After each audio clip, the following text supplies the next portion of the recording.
গত ভিডিওতে আমি আপনাদেরকে পাসপোর্ট আপডেট নিয়ে বিস্তারিত বলেছিলাম।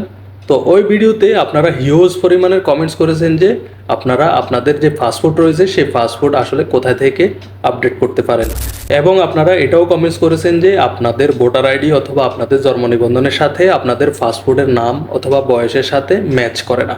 তো সেটি আপনারা কিভাবে পরিবর্তন করতে পারবেন। তো আজকের ভিডিওতে আমি মূলত আপনাদেরকে জানাবো আপনারা আপনাদের পাসপোর্টটি কিভাবে আপডেট করতে পারেন অথবা কোথা থেকে আপডেট করতে পারেন, এবং আপনাদেরকে জানাবো আপনারা কিভাবে আপনাদের পাসপোর্টের সাথে মিল রেখে আপনাদের জন্ম নিবন্ধন এবং ভোটার আইডিটি ঠিক করতে পারেন। তো চলুন এই সম্পর্কে বিস্তারিত জানা যাক। বিস্তারিত শুরু করার আগে আপনারা একটু চেক করে নিন আমার আইডিটা ফলো করা আছে কিনা। যদি ফলো করা থাকে আপনাদেরকে অসংখ্য ধন্যবাদ, আর যদি ফলো করা না থাকে এমনই গুরুত্বপূর্ণ আপডেট পেতে আপনি আইডিটা এখনই ফলো দিয়ে রাখুন। তো আমি আমার প্রিভিয়াস ভিডিওগুলো অ্যানালাইসিস করে দেখেছি আপনারা আমার ভিডিও ঠিকই দেখেন কিন্তু ফলো দিয়ে রাখেন না। তাই আজকে আপনাদেরকে বিশেষভাবে অনুরোধ করা হলো যে আপনারা অবশ্যই ফলো দিয়ে রাখুন, এতে আমি অনুপ্রাণিত হই। তাই আজকের ভিডিওতে স্পেশালভাবে আপনাদের প্রতি অনুরোধ থাকবে আপনারা যারাই আজকের এই ভিডিওটি দেখবেন তারা ফলো দিয়ে রাখবেন। প্রথমে কথা বলা যাক আপনারা আপনাদের পাসপোর্টটি কিভাবে আপডেট করবেন এবং কোথা থেকে আপডেট করবেন। দেখুন, সংযুক্ত আরব আমিরাতে যারা এমপ্লয়ি রয়েছেন তাদের ক্ষেত্রে দুইটি সিস্টেমে কিন্তু পাসপোর্টটি আপডেট দিতে হয়।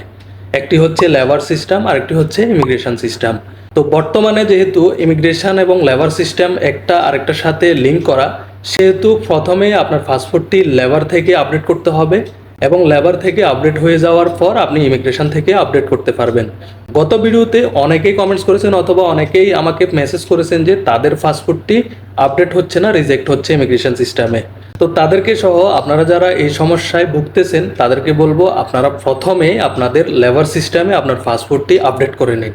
লেবার সিস্টেম থেকে আপডেট হওয়ার পর আপনারা এরপরে ইমিগ্রেশন সিস্টেমে এটি আপডেট করে নিন। এখন প্রশ্ন হলো আপনি এই পাসপোর্টটি কোথায় থেকে আপডেট করবেন। দেখুন, লেবার সেকশনের যত রকমের কাজ আছে সেগুলো একমাত্র অ্যাক্সেস থাকে হচ্ছে আপনার কোম্পানির ওনার তথা আপনার মালিকের কাছে। তো আপনার পাসপোর্টটি লেবার সেকশনে আপডেট করার জন্য অবশ্যই আপনি আপনার মালিকের কাছে যেতে হবে এবং তাকে বলতে হবে আপনার পাসপোর্টটি আপডেট দেওয়ার জন্য। তিনি যদি সেখান থেকে আপডেট দিয়ে দেয় তাহলে আপনি এরপরে ইমিগ্রেশন সিস্টেম থেকেও আপডেট করে নিতে পারবেন যে কোনো টাইপিং সেন্টারে গিয়ে। তো এরপরে আমাদের বাংলাদেশিদের জন্য অনেক বেশি গুরুত্বপূর্ণ সেটি হচ্ছে আমাদের অনেক সময় পাসপোর্টের নামের সাথে ভোটার আইডি অথবা জন্ম নিবন্ধনের নামের সাথে অথবা বয়সের সাথে অথবা কোনো না কোনো কিছুর সাথে ম্যাচ হয় না। এখন কথা হলো আপনারা এটি কিভাবে ঠিক করবেন। প্রথমে আপনাদেরকে একটা কথা বলি, সেটি হচ্ছে আপনারা সব সময় চেষ্টা করবেন যে আপনার পাসপোর্ট পরিবর্তন না করে আপনি আপনার জন্ম নিবন্ধন এবং আপনার ভোটার আইডি এগুলো পরিবর্তন করুন। কারণ আপনি যদি আপনার পাসপোর্টের ডিটেলস পরিবর্তন করেন সেই ক্ষেত্রে এই দেশের সিস্টেমে এগুলো আপডেট হতে একটু ঝামেলা সৃষ্টি হয়, অনেক সময় লাগে এবং আপনার অ্যাপ্লিকেশনটি অনেক সময় রিজেক্টও হয়।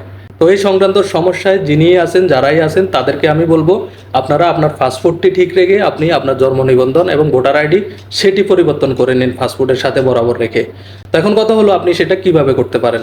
তো দেখুন, একটা সময় বাংলাদেশে আপনার ভোটার আইডি অথবা আপনার জন্ম নিবন্ধনের এই ডিটেলসগুলো পরিবর্তন করতে অনেক ঝামেলা সৃষ্টি হতো এবং অনেক সময় অনেক হয়রানিও হতে হতো, অনেক সময় অনেক টাকাও কিন্তু খরচ করতে হতো।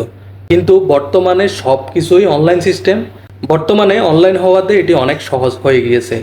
আপনি আপনার উপজেলায় অথবা আপনার বোর্ড অফিস অথবা যারা আপনারা পৌরসভায় রয়েছেন তারা সেখানে গিয়ে তাদের কাঙ্ক্ষিত যে ডিটেলসগুলো পরিবর্তন করতে চান সেগুলো পরিবর্তন করার জন্য অনলাইনে আবেদন করতে পারবেন। আপনি শুধুমাত্র 500 থেকে 1000 অথবা সর্বোচ্চ 2000 টাকায় এই ডিটেলসগুলো পরিবর্তন করতে পারবেন। এবং সবচেয়ে মজার ব্যাপার হলো খুব দ্রুত এই ডিটেলসগুলো কিন্তু পরিবর্তন হয় যদি আপনি আপনার সাপোর্টিং ডকুমেন্টসগুলো ঠিকমতো দিতে পারেন। গত 7 দিনের মধ্যে আমি আমার উপজেলা থেকে বেশ কিছু ডকুমেন্টস এভাবে পরিবর্তন করেছি। সেই অভিজ্ঞতা থেকে বলছি আপনি আপনার উপজেলায় অথবা আপনার বোর্ড অফিস অথবা আপনি আপনার পৌরসভায় গিয়ে এটি অনলাইনে আবেদন করুন। সেখানে অনলাইনে আবেদন যারা করবে তারাই আপনাকে পরবর্তী দিক নির্দেশনা দিবে, তবে সেই ক্ষেত্রে এত বেশি হয়রানি নেই, আপনি সহজে আপনার ডিটেলসটি পরিবর্তন করতে পারবেন। তো আজকের ভিডিওটি এখানে শেষ করব। এরপরও যদি আপনাদের কোনো কিছু বুঝতে সমস্যা হয় অথবা আপনাদের যদি কোনো জিজ্ঞাসা থাকে সেই ক্ষেত্রে আপনি কমেন্টস বক্সে লিখে ফেলুন এবং ভিডিওটি কেমন লেগেছে সেটিও জানাতে পারেন। যদি ভিডিওটি ভালো লেগে থাকে অথবা ইনফরমেটিভ মনে হয় তাহলে আপনি আপনার বন্ধুদের সাথেও এটি শেয়ার করতে পারেন। সবাই ভালো থাকবেন, সুস্থ থাকবেন আর ফলো দিয়ে আমাদের পাশেই থাকবেন। আল্লাহ হাফেজ।